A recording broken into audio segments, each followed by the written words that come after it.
Welcome, welcome, welcome to another episode of Mocha Madness. I'm Mario, and I have Ronnie. Hey, thank you guys for joining us for another episode of Mocha Madness. You know, where we have frank discussion in today's political climate. So, what's going on with you, Ronnie? Life, everything's good. Tons of open houses, and I'm broke. Like I told you, Twins got baptized today. Did they? Yay! So That's always exciting. They don't want to be sinners like they mama.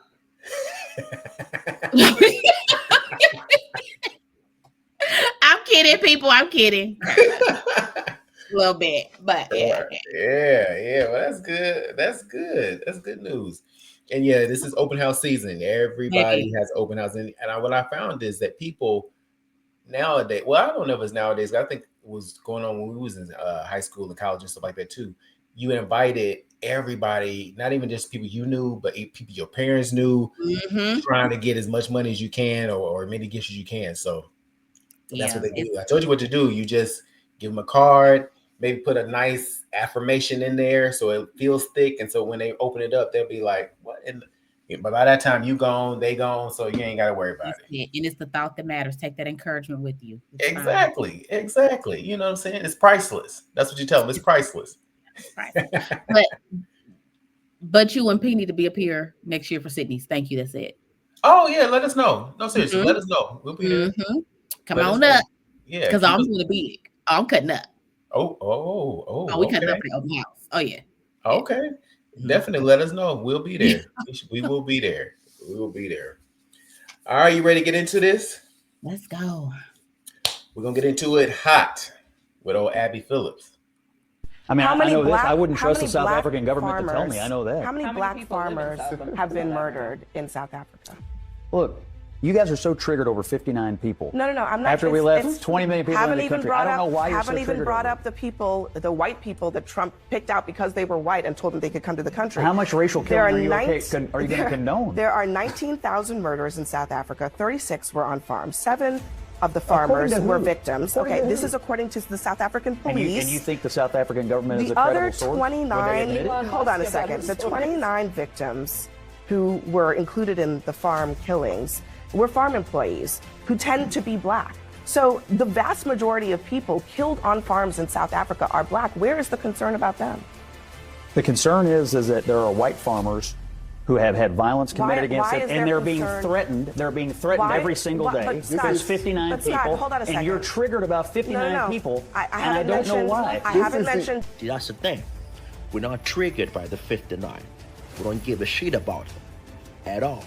See, the problem we have is the lies about the murders of white people in South Africa and calling it a genocide. Ain't nobody killing white people in South Africa. They still having a great time, living a great life in a land they stole.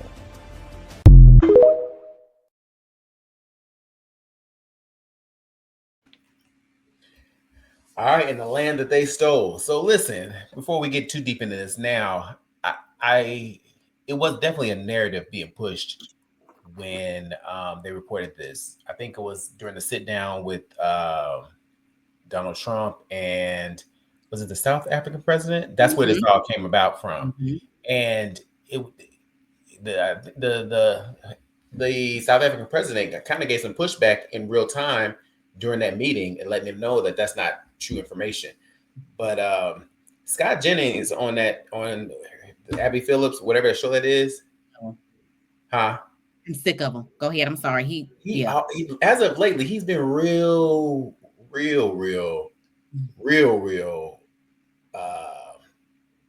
don't even know the right word I'm looking for, but he's been, to your point, annoying.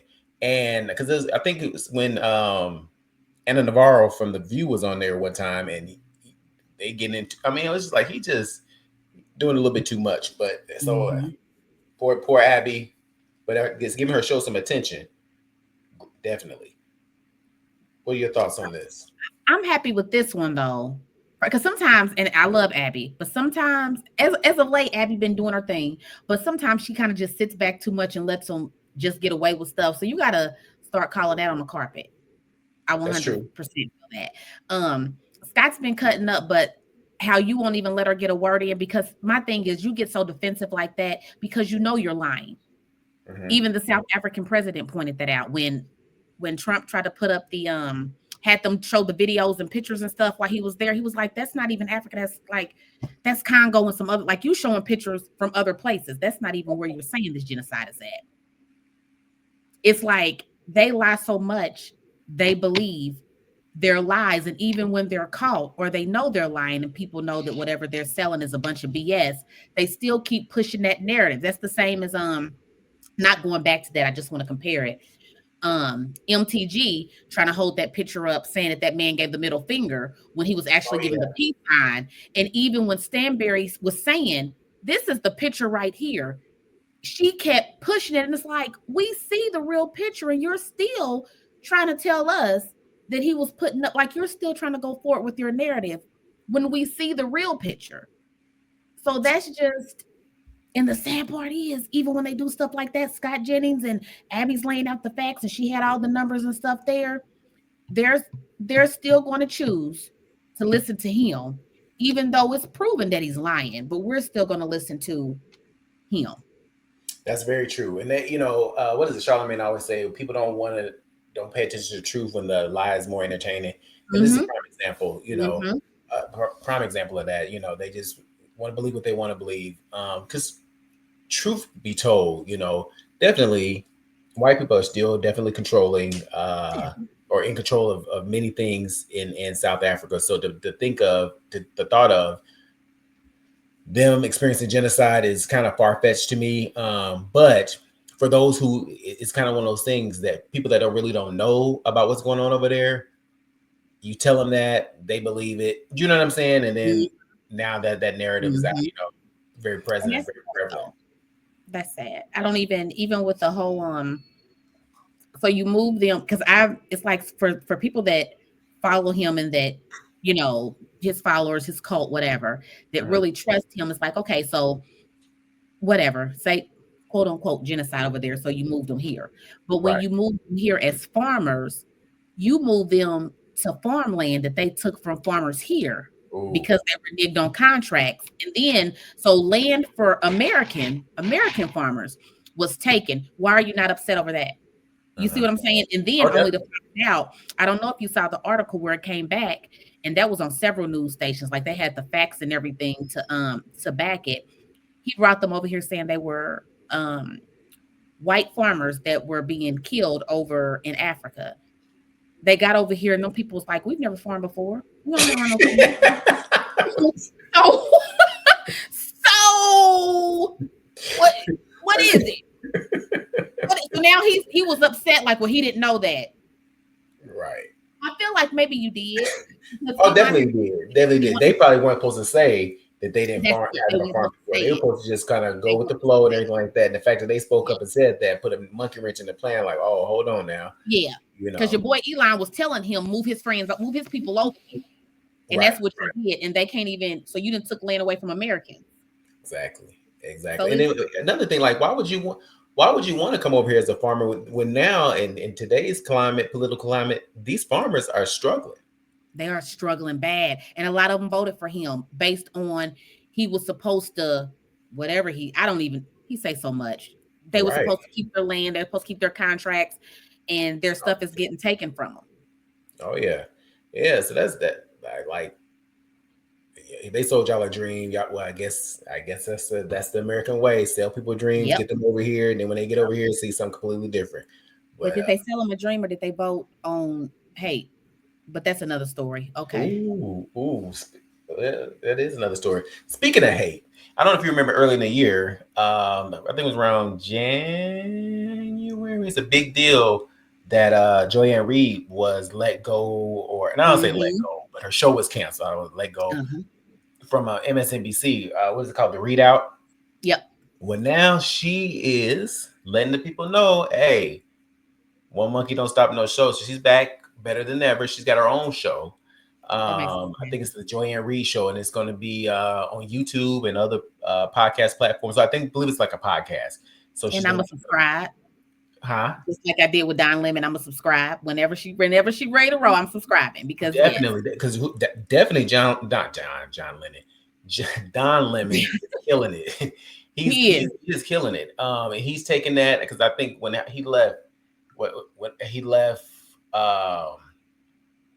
Twitter, this is recently. He left Twitter and then he started promoting Blue Sky, and then he's also, then he got his own little show. Oh, let me stop that. He's got his own show. I'm not gonna call it little. He's got his own show, and I think it started off where he was kind of keeping up that same format, news and stuff like that. But now he's kind of going to a whole nother lane, doing hot topics and things of that nature. So really getting into the things, man. It's good to see. It's refreshing. It's refreshing. Yeah. So I'm glad that they didn't keep, they didn't keep her down, and she didn't let them keep her down. And she said, all right, and, took the time. But, it was only this is June. So really the kind of news broke in May. So a couple months she was out of the spotlight. Well, she wasn't even really out of the spotlight. She was still doing things, but nonetheless, she's back. And I'm glad he got more control of it. So I'm proud of that. And that's what I think. That's what I like best. Like, you don't have to censor anything. You can say what you want to say. I don't have to run anything past it. I mean, I could give y'all the truth there, but I had to be politically correct. And we're not doing that. However, I do wish that I love that he came off Twitter. I feel like if all of us cut it off, it would sink. It would. I kid you, it would die. But now you say that, because I really don't understand why so many people still are on Twitter, considering, especially those who say they don't support, those who are angry at Musk and all those type of things. So why would y'all stay on there? Do you know what I'm saying? And why not, migrate to do something different, or do or onto a different platform? Because then all the time you still see or hear a lot of celebrities that spoke against Trump and Elon Musk and stuff like that. You'll hear them always, well, I was on Twitter. I'm like, but why though? Yeah, get off of it. Why? And maybe their thing is, if all of us who are going against it, who are telling this truth, get off, then all you have is these right wing. And I understand that to a point, but at the same time, if all of us get off, not just celebrities, all of us get off. Yeah. They ain't gonna have nobody to talk to, because it's going to sink. They're not going to be able to afford. You're absolutely correct. Yeah, exactly. So, and then they can support other platforms. You know what I'm saying? You got Blue Sky, you got Fanbase, and I think Fanbase is like a Black-owned platform. Don't quote me on that, but I truly believe that it is. They're looking into that a little bit more. Into them. See, I never got on Twitter. Twitter moved too fast for me. I'm old. It was too much. I can barely keep up with Instagram. Facebook's that's enough for me. I can't do that. That's enough. I don't even have TikTok. I'm that person that doesn't even have TikTok. Okay. Well, see, and TikTok, I have TikTok. I enjoy it. I find that I use it a lot more for like not even so much restaurant recommendations, stuff like that, because I believe that's kind of rigged. Just because influencers, of course, they're gonna say something good about it. But there are a couple of people that I like to follow that cook, and so I like to follow because of that. So I find myself that. But yeah, people need to they need to band together, just as they did to target boycott Twitter or X. It'll shut it down. Between that and Tesla, he would know well, at this point, he done signed all these contracts over to him since he's been in it. So he then made a couple billion since whatever. But yeah. Exactly. There you have it. And there you have it. Speaking of Musk, his 130 days is up. So he has left his role with Doge. And he's on his way out. He had a few things to say about the big, beautiful bill. I felt like he did it politically correct, somewhat. But I don't know. You tell me. Hold on. What was? So, I was like disappointed to see the massive spending bill, frankly, which increases the budget deficit, not just decrease it, and undermines the work that the Doge team is doing. I actually thought that when this big, beautiful bill came along. I mean, like, everything he's done on Doge gets wiped out in the first year. I think a bill can be big, or it can be beautiful. But I don't know if it could be both. My personal opinion.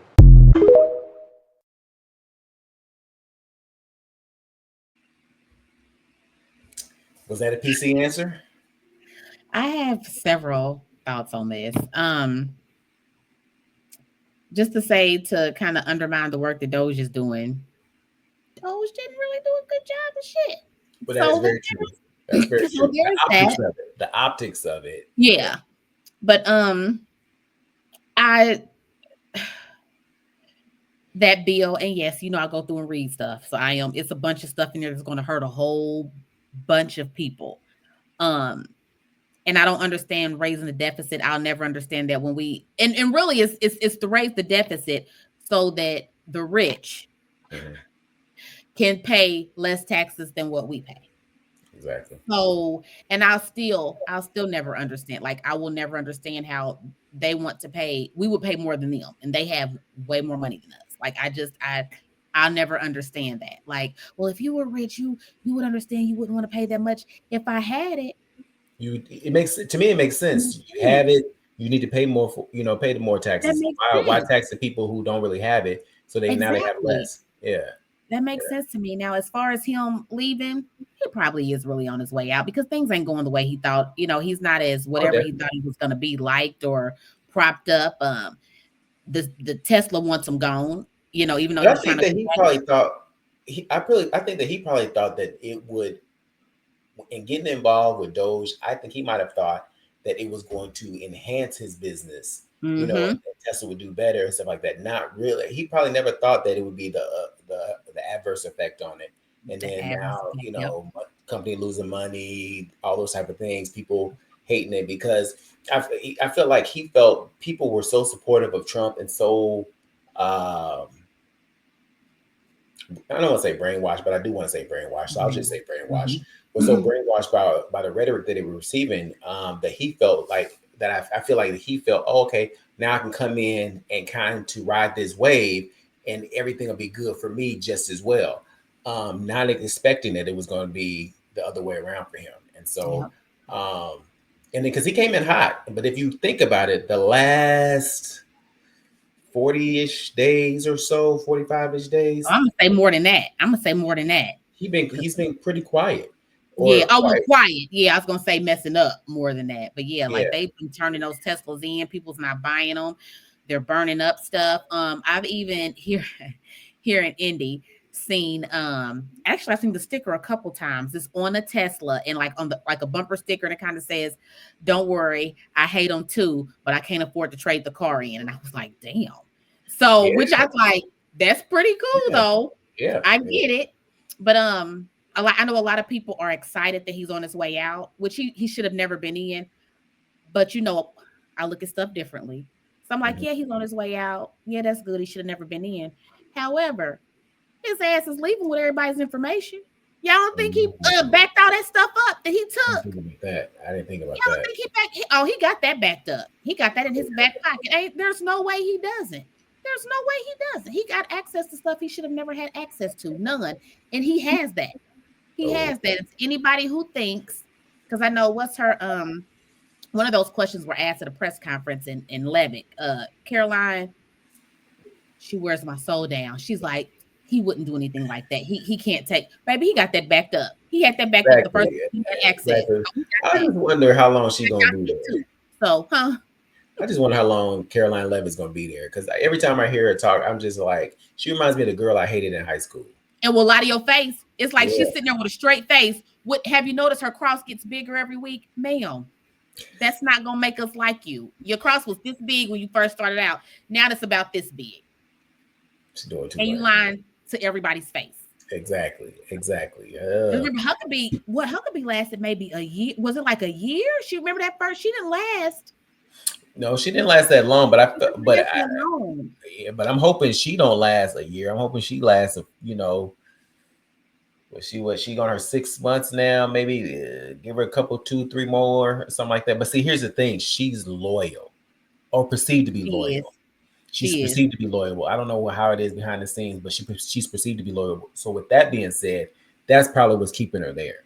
Because we think about like in the first term, what got a lot of people let go or is because they start speaking out, saying things Mhm. that wasn't favorable to the administration. So now I don't see her as that. She's not going to rock the boat. She's going to stay the course and make work for her. Now, let's be realistic and honest. Once she's out of this situation and the administration is over, she's probably gonna have some kind of tell-all and you know what I'm saying?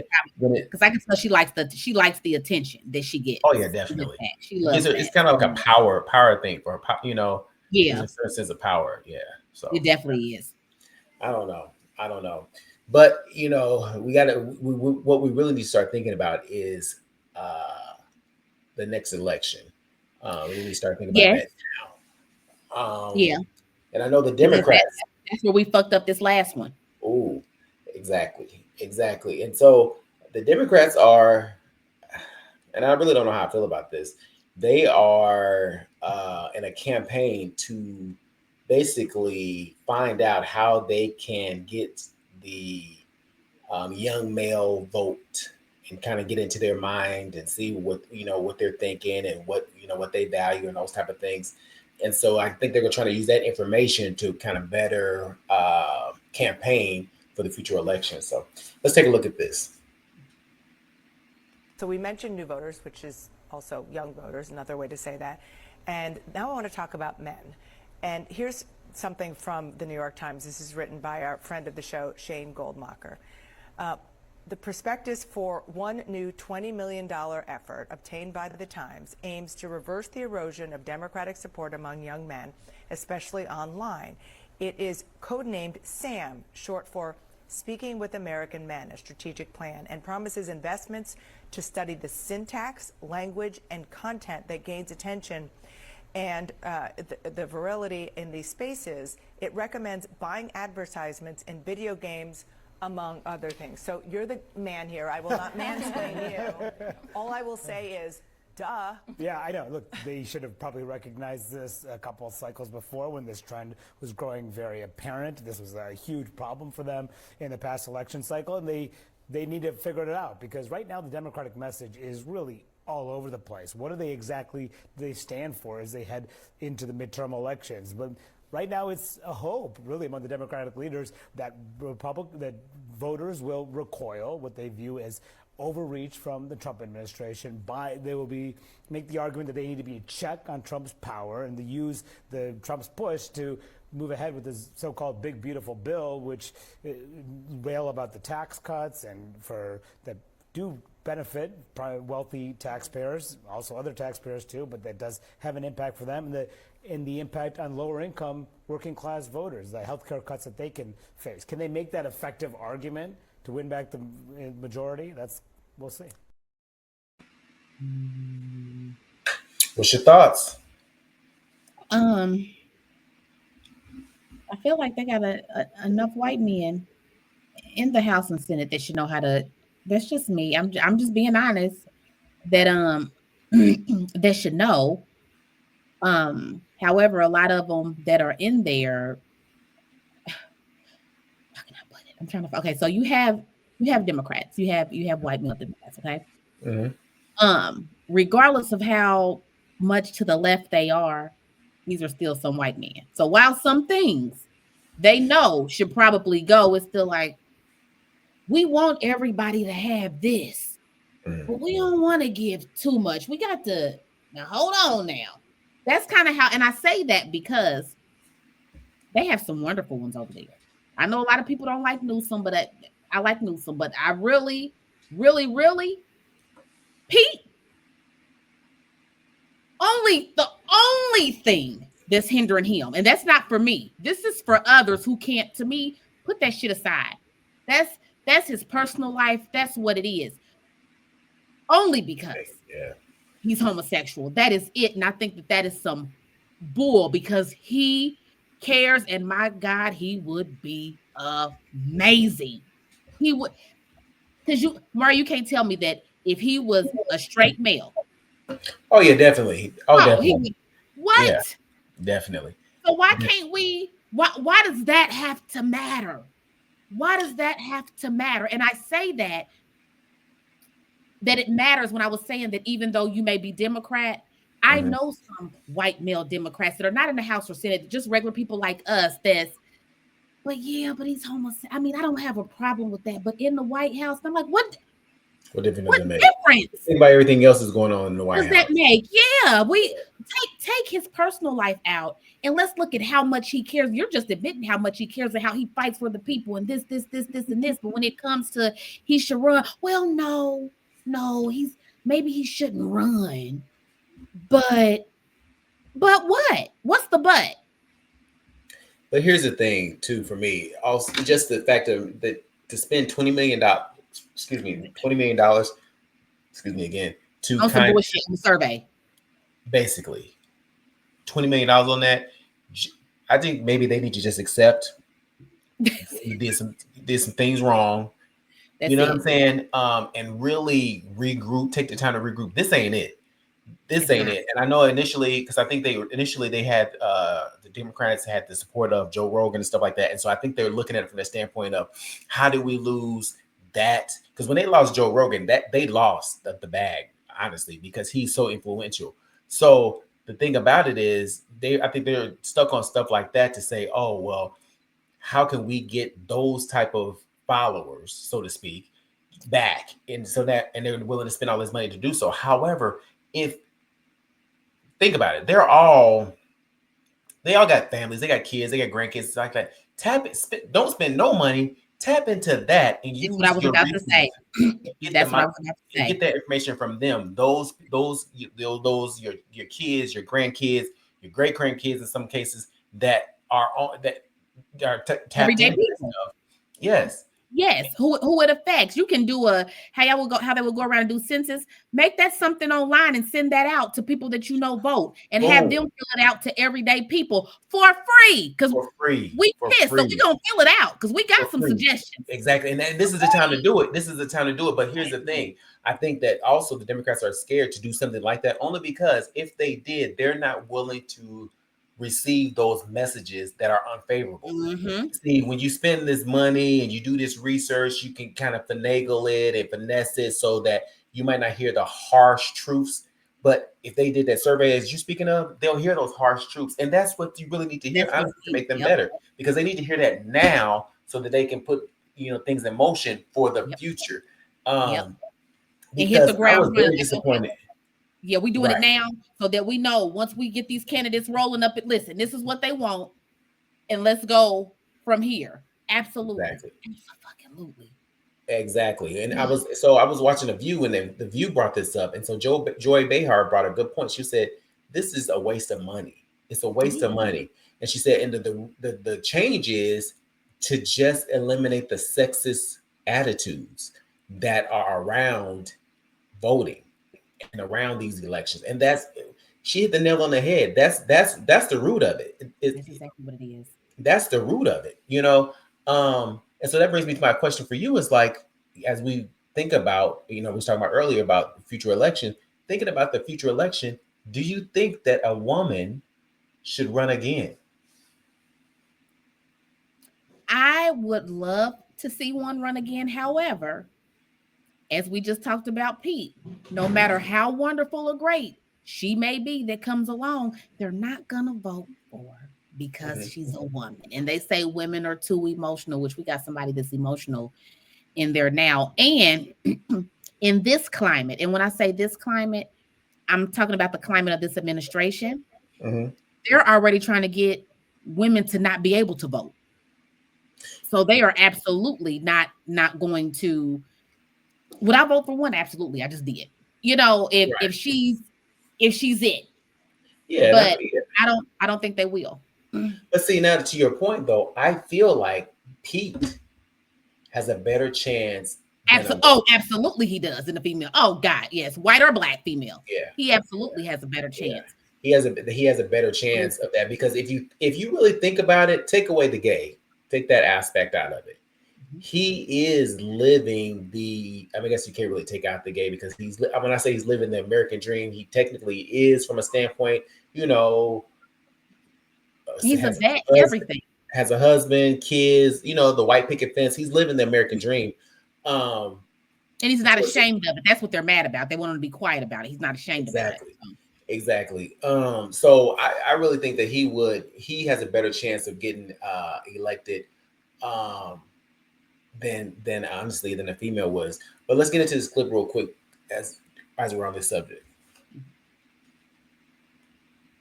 I think there will be a woman president in my lifetime. If I were the Democrats right now, I would take a pause on the women for right now. You put up two that did not win and they went up against Donald Trump, I would take a pause. Unless you're telling me we've got a superstar out there that we haven't identified yet, I do think we will get a woman in our lifetime, and people are not going to like this. I think it'll be a Republican woman. Because if you look at what happened in the UK, the two women that became prime minister in the UK were both from the Conservative Party.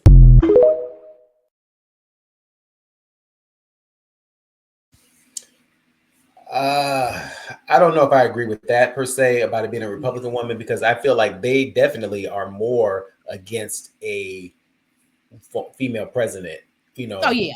However, I do now that he put it in perspective, like both women that have campaigned against Donald Trump have lost. And I don't necessarily think it in grand scheme of things, it has anything to do with their gender, so to speak. I think it's just him. I would like to have seen it if there was if they were up against someone else. But I think that the first time he was like the people's champ. Do you know what I'm saying? That he had that reality situation, you know, because I used to love watching The Apprentice. And you know I what I'm never saying? watched one episode of it. So he was probably riding up the people. People probably felt like that was his persona. That's who he is. He had the stories of him being a businessman. He's making all this money, got all these businesses, all this kind of stuff. So people, he was the poster child for what a lot of people aspire to be. So boom, that and then keep in mind, also think about this too. Unfortunately, some women may not, though they may have identified with Hillary, but then they felt a way about identifying with Hillary because, when Bill was going through all that scandal and she stood by his side and this, that, and third, so that, whether someone admit it or not, that kind of shaped some people's vantage point and some people's views too. Because, I don't want to go as far as say it made her look weak, because in my mind it made her look stronger. But some people would have pushed that narrative. Oh, saying she's, you know what I'm saying. But and so that, and then on the flip side, bringing up to the present, Kamala didn't even really have enough, in my mind, time to really prepare and campaign. It was like almost like, how you studying for a test, Liz, and you trying to get out, get everything crammed to study for it to get a good grade. And I think so she did good for what she had. But again, this, as they said, this man has been campaigning for years. Immediately. That because he loves attention. Yeah, so he's garnered this following. He's got the people in his corner. So she was kind of like in a no-win situation, so to speak. So in my mind, we need to be thinking about who is the next in line, and they need to be campaigning yesterday. But that's how we fucked up last time, because he said he was only going to run once. Almost a year or so in, they were saying to Biden, you got to get, who are these candidates? We got to get people out here now. Then it's, oh, I'm going to run again. No, I can still do it. He got cocky, then waited till the last minute and kind of tossed her in there. Now, I will still say, I think she had a chance. And I say that because, oh boy, was strong at first. Then when he saw all the backing she was getting and all the money she raised, remember, he got quiet for a minute. He was nervous. Then all of a sudden is, oh, I don't need the votes. I'm gonna get it. And we like, how? Well, we know. I mean, we know what happened. So it's like and I'm gonna stand on this. She really didn't lose. I don't really believe she lost either. I think that it was just politics. It was politics. And a good computer hacker on your side. Exactly. And I just think that I kind of agree, though. I can't say I kind of agree. I think that we have the opportunity to, Democrats could very well put, you have to be able to show the diversity. Do you know what I'm saying? And so in showing diversity, you have to, it's not a white male society. As much as we is as much as that's what we see majority of the time. We have to realize that's not it. And so to have a woman, to have a gay male campaign, all of the things, we need to start seeing that because it's something representative of the whole United States, as we call it, the United States. So I don't know. One part of me says we need to kind of pause on putting a female up there to run. Another part of me saying no. We need to push it. And all I say now is just give them the ample time to prepare. That's it. That's it. Don't just throw them in the fire. So we'll see. I'm trying to stop everything from voting and all of that stuff. Before we wrap up, though. I am saying with the voting stuff as far as the women go. So, I'm divorced. I just we got a new ID here where you just got to have I think everywhere we got to have a little star now to travel or whatever. So I went in to just get mine updated basically. I had my divorce decree, because now it's well, your last name doesn't match your birth certificate. Most women it's not going to, because if you were married, it's not That's going true. To. I had my divorce decree. I had mail, divorce decree, everything else I needed. Well, I mean, I know you see the divorce. I see the divorce decree, but I need to see the marriage license to make sure that you got married. What my divorce decree? I was like, do you hear yourself saying that? And she was so sweet. She said, I do. But that's the rule. I see that we see the divorce decree. So we know you got married because of the divorce decree, but we have to see the marriage license to show when your name was changed. So I had to come home, order my stuff. I'm waiting for it to come so that I can go back up with all my shit to do. Little stuff like that. Oh, yeah, definitely. And I'm one thing I told my daughter, first off, this is going to backfire because this is more of we want you to stay married, or if you take your husband's married name, then that means your husband's the voter of the house, because if you are married and you're not divorced, when you come in to vote, it don't match your birth certificate. So you can't, which is some BS to me. But that's the same as them trying to make people have babies. A lot of women's now, if I ain't even got no choice, I'm not going to have no kids. A lot of women now are well, shit, I'm not going to get married. Or if I do get married, because I told Kennedy that when I was leaving out that day, I'm going to tell you something. When it's time for you to get married, I don't care if it's a Democrat in. You hyphenate that last fucking name, or you don't change it. That's true. And I mean it. And she was like, okay. And I hate that you have to be like that, because that's a big thing, but it's if anything, if you got a husband that care and he wants that, you hyphenate it. Don't you take it off, so you ain't even got to go through this shit.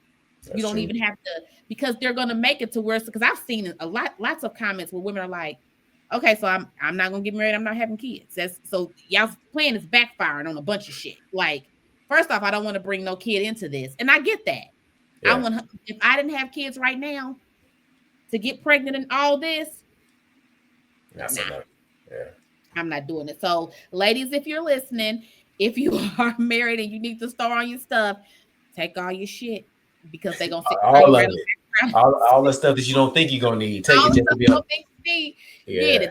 The divorce decree that proves that you were married and you're now divorced, that ain't gonna cut it. You need that marriage certificate to prove that you did get married. Okay. So yeah. Today. Your whole face was what? Yeah. Exactly. Yeah. Well, thank you for sharing that little tidbit of information. We really need it. We really appreciate that. We really need that. We really appreciate that. Yeah. Lord Jesus. All right, guys. Well, thank y'all for joining us in another episode of Mocha Madness, and we will see you guys soon. Have a good day.